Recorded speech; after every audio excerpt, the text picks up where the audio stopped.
Et salut les Rayton. Aujourd'hui on se retrouve pour découvrir le Xiaomi Pad 5. Allez, c'est parti. Au niveau du packaging, on va retrouver en haut à droite le logo de chez Xiaomi, ainsi que l'inscription Xiaomi Pad 5 avec un petit ton doré, ainsi qu'une inscription en toute petite avec écrit Dolby Vision Atmos. Comme vous pouvez le voir, on a un packaging très simple et très clean, vraiment comme à la Apple. A l'intérieur de la boîte, on va retrouver, hormis la tablette, un manuel d'utilisation avec un guide de démarrage rapide. Ensuite, on retrouvera une toute petite boîte dans laquelle on va retrouver le chargeur, donc le bloc secteur de 22,5 watts pour recharger la tablette, ainsi que son câble USB vers USB-C pour la recharger. A l'arrière de la tablette, on va retrouver un dos en verre avec un effet mat, donc très agréable, ainsi qu'un module photo avec uniquement un capteur qui permettra de dépanner pour prendre des photos de documents, etc. Donc c'est un capteur de 13 mégapixels. Comme vous pouvez le voir sur les tranches, on a des tranches en aluminium avec un épaisseur vraiment très fin de 0,5 mm. En comparaison avec cette pièce de 2€, vous pouvez voir que la tablette est très fine, c'est équivalent à un iPad Pro.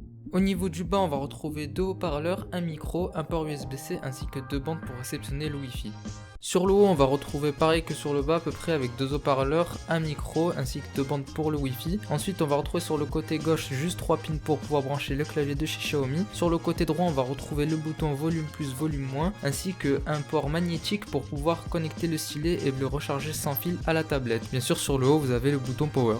Au niveau de la dalle de cette tablette, on va retrouver du Quad HD 120 Hz compatible Dolby Vision HDR ainsi qu'une luminosité maximale de 1200 nits qui est notamment supérieure à celle de l'iPad. Comme vous le savez, la qualité d'image ne fait pas tout. Cette tablette possède 4 haut-parleurs stéréo compatibles Dolby Atmos qui délivrent un très bon son. J'ai testé la tablette avec plusieurs films et séries et honnêtement, elle délivre un son totalement monstrueux, en tout cas pour une tablette. Au niveau des caractéristiques, ici on va avoir un Snapdragon 860, c'est l'équivalent d'un 865 Plus en version un peu plus boostée, ainsi que 6 Go de RAM qu'on peut passer à 8 Go grâce à une fonctionnalité qui permet de transformer du stockage en RAM, ce qui est pratique pour du coup avoir un peu plus de RAM sans dépenser forcément plus. Grâce à cette bonne fiche technique, vous pourrez sans problème utiliser n'importe quel logiciel et aussi faire du multitâche sans souci.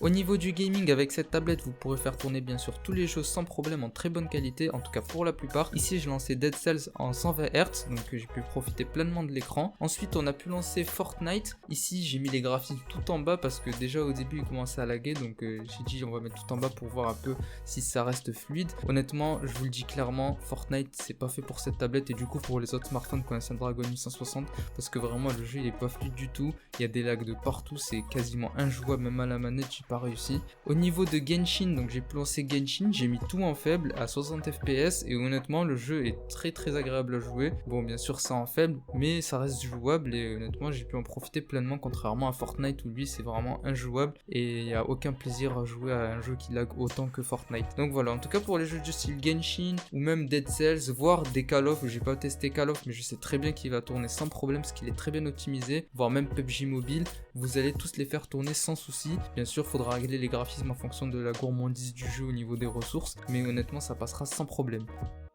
Ce Xiaomi Pad 5 tourne actuellement sous la surcouche MIUI 12.5 et sera bientôt mis à jour sous la surcouche MIUI 13. Au niveau de cette surcouche, moi je l'aime énormément car il y a beaucoup de fonctionnalités et surtout beaucoup d'animations. Ça donne encore plus de fluidité à la tablette, notamment déjà qu'en 60 fps sur mon Xiaomi Mi 8 que j'avais, c'était déjà agréable. Alors avec un écran 120 Hz, je vous laisse même pas imaginer comment c'est ultra fluide. Avec toutes ces animations de partout, ça donne vraiment vie à la tablette et à son écosystème. Honnêtement, j'aime beaucoup. On a une très bonne gestion des fenêtres, très bonne gestion des fenêtres flottantes aussi qui permettent d'avoir des petites fenêtres en haut à gauche, en haut à droite en fonction de ce que vous voulez. Et honnêtement je trouve que c'est un très bon point d'avoir autant mis l'accent, que ce soit sur les animations et sur l'esthétique de la surcouche. Xiaomi a d'ailleurs mis en place une application, c'est un mode PC qui permet du coup de passer la tablette en mode PC et de mieux profiter de toutes les fenêtres et fonctionnalités de la tablette. Il est vraiment très bien fait, honnêtement on a accès aux notifications, aux applications, on peut ouvrir du coup plusieurs fenêtres. Là par exemple j'ai réussi à ouvrir une fenêtre Twitter, une fenêtre Notes, on peut vraiment tout utiliser en même temps et la tablette ne bronche même pas avec ses 6 Go de RAM.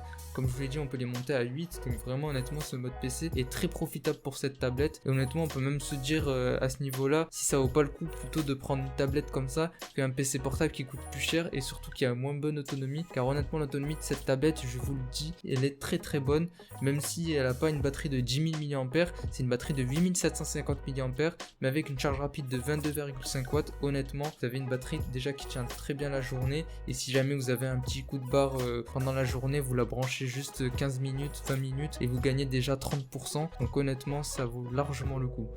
Comme vous avez pu le voir, que ce soit au niveau des caractéristiques techniques, donc processeur, RAM, ou même des caractéristiques globales, niveau design, écran, haut-parleur, elle a tout pour plaire, elle coche toutes les cases. Je suis d'accord qu'elle ressemble énormément à un iPad, on peut même dire que c'est un peu son clone, mais honnêtement, moi ça me dérange pas que Xiaomi essaie de se rapprocher d'un design comme ça, parce que l'iPad c'est un peu le design parfait pour une tablette, que ce soit au niveau de l'écosystème, de l'interface, de la puissance, etc.